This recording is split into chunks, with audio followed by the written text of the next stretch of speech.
गोष्टींचा अनुभव आम्ही सातत्याने घेतो आणि या सगळ्या वाटचालीमध्ये आम्हाला खऱ्या अर्थाने जर बोट पकडून आम्हाला जर योग्य दिशेने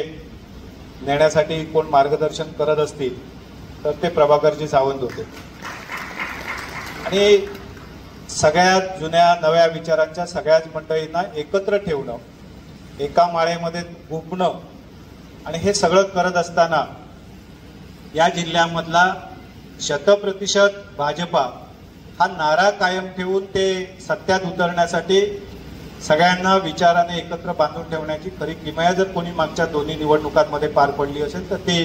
प्रभाकरजी सावंत साहेब यांच्यामुळे आहे आणि म्हणून महायुती या जिल्ह्यामध्ये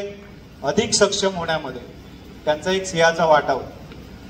आमचे आदरणीय राणेसाहेब असतील, आदरणीय चव्हाण साहेब असतील, या सगळ्यांबरोबर सातत्याने एक योग्य प्रकारचा संवाद ठेवणं आणि तो संवाद ठेवून संघटन कौशल्याच्या माध्यमातून सगळ्याच पदाधिकाऱ्यांना त्यांच्या मनातल्या वेदना नेत्यांपर्यंत पोहोचवण्याची प्रक्रिया सुद्धा त्यांनी योग्य प्रकारे हाताळली आणि म्हणून ज्यावेळी काल जिल्हा अध्यक्षपदाच्या फेरनिवडीची प्रक्रिया चालू झाली किंवा निवड प्रक्रिया चालू झाली त्यावेळी अनेक मंडळींची चर्चा होती की आता जिल्हाध्यक्ष कोण होणार आहे। एक चांगली गोष्ट आणि चांगला अनुभव त्या निमित्ताने मिळाला की जिल्ह्याच्या कानाकोपऱ्यातनं सगळ्याच पदाधिकाऱ्यांमध्ये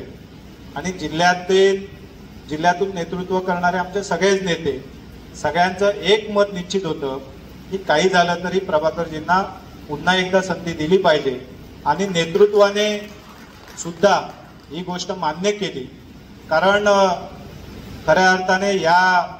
मतदारसंघामध्ये लोकसभा मतदारसंघामध्ये इतिहासात पहिल्यांदा भारतीय जनता पार्टीच्या कमळ चिन्हावर पहिला खासदार निवडून यांच्या कालावधीमध्ये आला आणि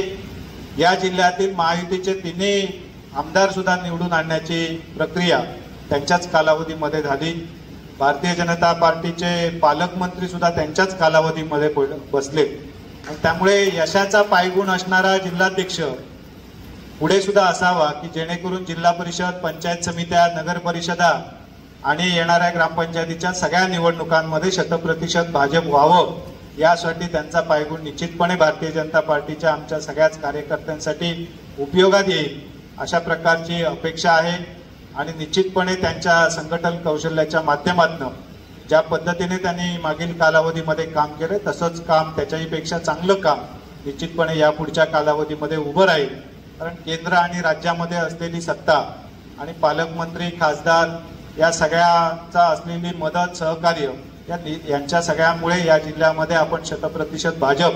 निश्चितपणे करू शकू आणि त्याचं नेतृत्व प्रभाकरजी करतायत याचा आम्हाला मनापासून आनंद आहे म्हणून त्यांच्या निवडीबद्दल त्यांचं अभिनंदन करतो आणि त्यांच्या पुढील वाटचालीला मनापासून शुभेच्छा व्यक्त करतो। येथेच थांबतो। जय हिंद।